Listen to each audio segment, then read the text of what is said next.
मोदी जी से नफरत करते करते वो अब भारत से नफरत करने लगे, यहां के नागरिकों से वो नफरत करने लगे। मोदी जी को वो अपनी क्षमता से, जो उनकी लोकप्रियता बची नहीं है, उससे हरा नहीं सकते, इसलिए विदेशी ताकतों का वो सहारा लेते हैं। और मैं बड़ी जिम्मेदारी से कहता हूं, इसीलिए राहुल गांधी भारत से, संविधान से, नागरिकों से गद्दारी कर रहे हैं। जो स्थिरता भारत में हमने देखी है पिछले लगभग अब 11 साल होने आए हैं, यह स्थिरता कांग्रेस पार्टी को पसंद नहीं है, क्योंकि उनको दलाली की और रिश्वत लेने की आदत पड़ गई थी। तमाम देश प्रेमी पत्रकारों ने, कई संगठनों ने यह बात उठाई और बड़ी जिम्मेदारी से उठाई कि ये विदेशी शक्तियां जो हैं, ये भारत की चुनावी प्रक्रिया में हस्तक्षेप करती हैं, और हस्तक्षेप ये सोच के करती हैं कि कैसे देश का गौरव, विश्व के सर्वोच्च लोकप्रिय नेता नरेंद्र मोदी जी को हटाया जाए। तो सबसे पहले तो चिंताजनक ये क्यों है, मैं इस पे आपका ध्यान आकर्षित करता हूं। India is an independent sovereign nation. संप्रभुता भारत की हमारे अंदरूनी मामले में कोई विदेशी ताकत क्यों हस्तक्षेप करेगी। और यह और चिंताजनक तब हो जाता है जब कांग्रेस पार्टी नेता प्रतिपक्ष राहुल गांधी, जो कि संविधान की शपथ लेते हैं, वो देश विरोधी गतिविधियों में संलिप्त पाए जाते हैं। It is worrisome that leader of opposition, the party in opposition, the Congress party and Rahul Gandhi, who have taken oath under the Constitution to preserve the integrity and sovereignty of our country, are indulging in anti-India activities and activating and acting as a stimulus for anti-India forces to interfere in the pure and pristine electoral process of our country. बड़ी लाजमी सी बात है, ऐसा वो क्यों करते हैं? सबसे पहला कारण यह है कि मोदी जी से नफरत करते करते वो अब भारत से नफरत करने लगे, यहां के नागरिकों से वो नफरत करने लगे। मोदी जी को वो अपनी क्षमता से, जो उनकी लोकप्रियता बची नहीं है, उससे हरा नहीं सकते, इसलिए विदेशी ताकतों का वो सहारा लेते हैं।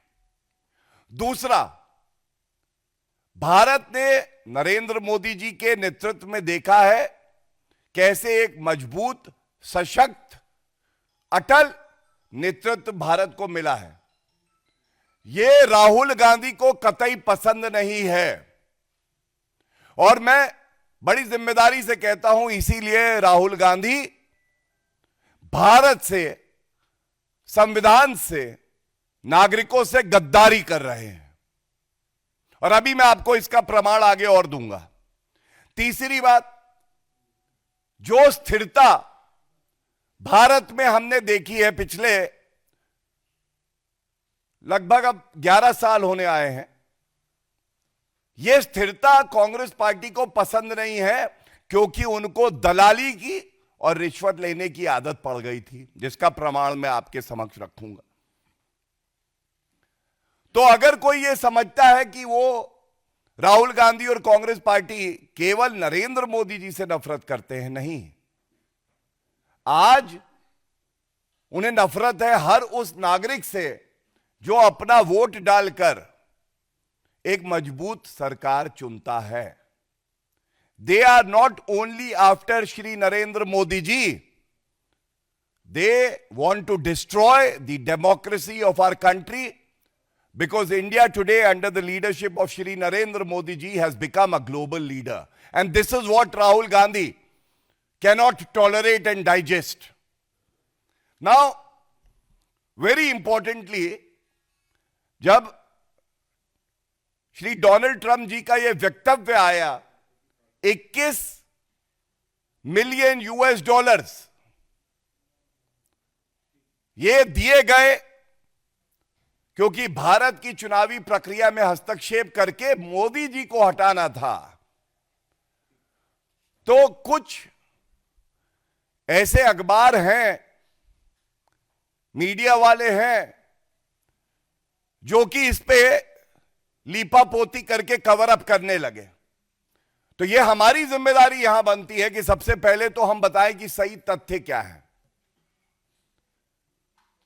सबसे पहले देखिए, एक ट्वीट है, जब अमेरिका के राष्ट्रपति जी ने कह दिया तो उनसे बेहतर जानकारी तो किसी को हो नहीं सकती, पहली बात। दूसरी, DOGE, department of government efficiency, ये बहुत इंपॉर्टेंट बात मैं आपके समक्ष रख रहा हूं क्योंकि मुझे पता है गांधी परिवार के चाटुकार भ्रम की राजनीति करने में बहुत आगे हैं और फैला रहे हैं कि ऐसा नहीं वैसा नहीं, चोर की दाढ़ी में तिनका।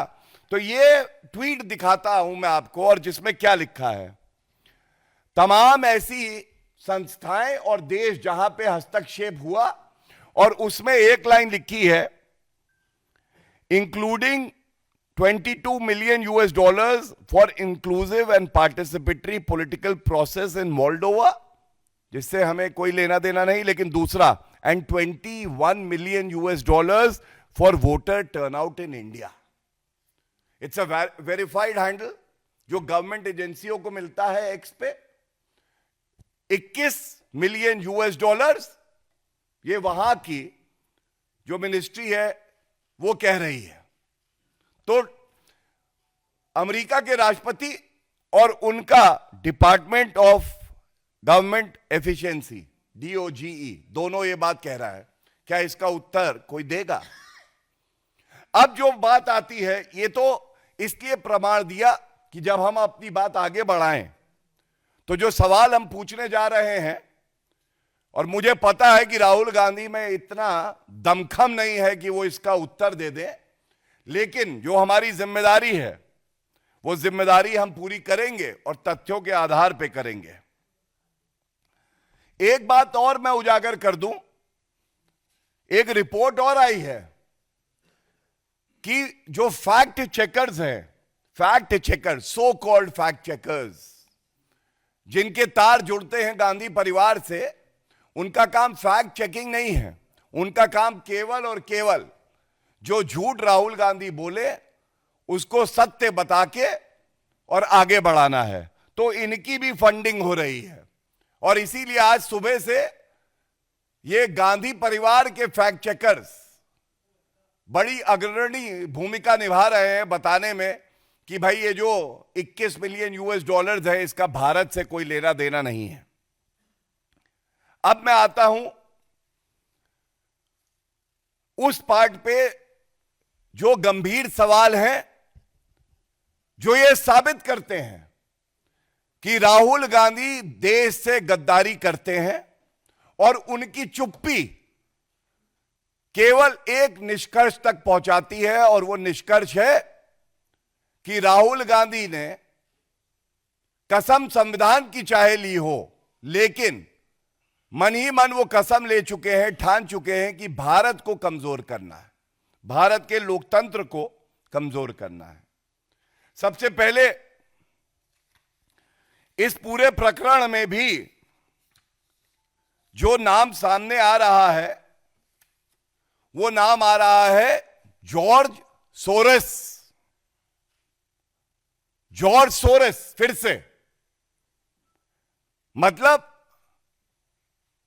मैं अगर कहूं गांधी और सोरेस, गांडोज, ये तस्वीर है, ये पूरे भारत में हर कोई कह रहा है। और यह इसलिए उठा रहा हूं कि शर्म नहीं आती इन लोगों को। जॉर्ज सोरोस को भारत का ठेका देना चाहते हो तुमसे सवाल पूछा कि भाई ये जॉर्ज सोरोस अंकल कौन है, राहुल गांधी के मुंह से एक शब्द नहीं निकला। लेकिन हां, राहुल गांधी, पहली तस्वीर देखिए, इलान ओमर, ये तस्वीर देखिए। जिसको जिसको भारत से नफरत है, राहुल गांधी को उससे बहुत मोहब्बत है। ये इलान ओमर से मिले थे जब ये विदेशी धरती पे थे।